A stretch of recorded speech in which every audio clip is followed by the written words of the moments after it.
কামলিওয়ালা আসলেন দুনিয়ায় মা আমেনার ঘরে 13 দিন। কয়দিন? 13 দিন বয়সে মা হালিমা এসে কামলিওয়ালারে কুলে নিলেন। মা হালিমা বলছে, আমার নবী রহমতুল্লিল আলামিন আমার স্তন পান করেছে 1 বছর 11 মাস 17 দিন। 1 বছর 11 মাস। আর মা আমেনার ঘরে কয়দিন? 13 দিন। কত হলো? বরাবর 2 বছর। 2 বছর দুধ পান করে আমার নবী বিশ্ব মাদেরকে মেসেজ দিলেন, হে মা, তোমার সন্তানের জন্য সর্বশ্রেষ্ঠ মেডিসিন হচ্ছে মায়ের দুধ। তোমার সন্তানকে সর্বনিম্ন 2 বছর দুধ পান করাইতে হবে। কয় বছর? এখন মা আমেনার ঘরে আমার রসুল 13 দিন দুধ পান করলেন। কয়দিন? মা আমেনা ডান স্তন দিলেও দুধ পান করে, বাম স্তন দিলেও দুধ পান করে। মা হালিমা আসলেন কয়দিন বয়সে? 13 দিন বয়সে রসুলকে কুলে নিলেন। কে? মা। ডান স্তন দিলেন, আমার নবী দুধ পান করলেন। বাম স্তন দিলেন, কামলিওয়ালা ঠোঁট পর্যন্ত লাগান নাই। কয়দিনে? 13 দিনে। মা হালিমা মনে করলেন নতুন, হয়তোবা ডান স্তন পান করেছে, পেট ভরে গেছে, সেই জন্য নেয় নাই, বাসায় গিয়ে ট্রাই করব। মা হালিমা বলে 1 বছর 11 মাস 17 দিন প্রত্যেক দিন রাত আমি হালিমা চেষ্টা করেছি বাম স্তনে দুধ পান করানোর জন্য। এই নবী পান করা দূরের কথা, কখনো ঠোঁট পর্যন্ত লাগায় তো বাচ্চা কি ডান বাম চিনে? চিনে? চিনে না। কিন্তু মা হালিমা অবাক হয়ে যাচ্ছে, কিরে, ডান স্তন দিলে পান করে, বাম স্তনে জোর করলে কান্নাকাটি করে, এটা কেমন কথা?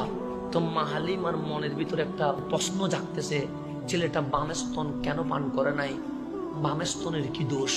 যখন কামলিওয়ালা নবুয়ত প্রকাশ করে দিয়েছেন, মা হালিমা তায়েফ থেকে আসছে, আমি যাকে দুধ পান করাইছি উনি তো দেখি রহমতুল্লিল আলামিন। আমি বুঝেছি কেন উনি আসার পর আমার ঘরে কোনো অভাব নাই। কিন্তু আজকে যখন উনি জবান দিয়ে বলেছে, একটু দেখে আসি।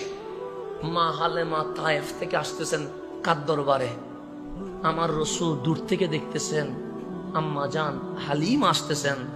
নবীর গায়ে একটা চাদর ছিল, চাদরটা জমিনে বিছিয়ে দিয়ে মা হালিমাকে বলছে, মা, আমি নবী সর্বপ্রথম আমার মাকে গালিচার অভিনন্দন দিয়ে দিলাম। আপনি চাদরের উপর কদম রেখে আসেন, মাকে কিভাবে তাজিম করতে হয়। আমার রসুলের চাদরের উপর যখন কদম রেখে মা হালিমা ঢুকছে, আমার নবী বসা থেকে উঠে আমার নবীর চেয়ারে নিজের মা হালিমাকে বসাই দিয়েছেন। মাকে কোথায় বসাইছেন? নবীর চেয়ারে। তা আমার রসুল বলছেন, মা গো, কেমন আছেন? মা হালিমা বলে, প্রশ্ন পরে হবে, আমার একটা বিষয় জানার আছে। আমার রসুল বললেন, জানতে পারবেন তো, সমস্যা নাই, আমি সব বিষয়ে উত্তর দিব, কিন্তু আগে একটু মেহমানদারি তো করতে হবে। আমার মা তায়েফ থেকে এসেছে। মা হালিমা বলে, মেহমানদারিও পরে, ভালো আছি এটাও পরে, আমার প্রশ্নের উত্তর না দিলে আমি 1 গ্লাস পানিতেও মুখ দিব না। আমার রসুল বললেন, মাগো বলেন, আমি 13 দিন বয়সে আপনার মা আমেনার কোল থেকে আমি মা হালিমার কোলে নিয়েছিলাম। আমার রসুল বলেন, আমি জানি আপনি 1 বছর 11 মাস 17 দিন আমার দুধ পান করেছেন। রসুল বলে, মাগো আমি জানি, আমি যখন 13 দিন বয়সে আপনারে কোলে নিলাম, ডান স্তন দিতে দেরি, আপনি দুধ পান করলেন, বাম স্তন দিয়েছি, দুধ পান করেন নাই। 1 বছর 11 মাস 17 দিন ট্রাই করেছি, একবারও দুধ পান করেন নাই।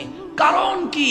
আমার রসুল হাসি দিয়ে বললেন, মা হালিমা, আমি যখন আপনার কোলে উঠছিলাম তখন দেখলাম বাম কাঁধে একটা শিশু ঘুমাচ্ছে। আমি তখন বুঝে গেছি এটা আম্মাজান হালিমার আওলাদ, আমার ভাই। ডান স্তন প্রথমে দিলেন, আমি পান করলাম।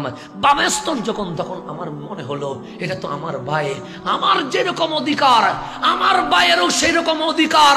আমি যদি বাম স্তনের দুধ পান করি, আমার ভাইয়ের হক নষ্ট হবে। আমি কামলিওয়ালা ভাইয়ের হক নষ্ট করতে আসি নাই, ভাইয়ের হক বুঝিয়ে দেওয়ার জন্য এসেছে। আমার নবী কুলের মধ্যে কিসের মধ্যে?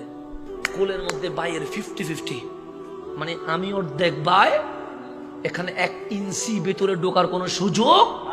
আমার রাসূল মা হালিমার বুকে দেখে মানুষকে মেসেজ দিয়েছেন, আগে নিজে ঠিক হও, তুমি ঠিক হলে সমাজ অটোমেটিক কি হয়ে যাবে। এই কুলের মধ্যে 2 বছর দুধ পান করে বিশ্ববাসীকে জানিয়ে দিয়েছে ভাই আর ভাইয়ের হক সমান সমান। এখানে 1 বিন্দু 51-49 করার কোনো সুযোগ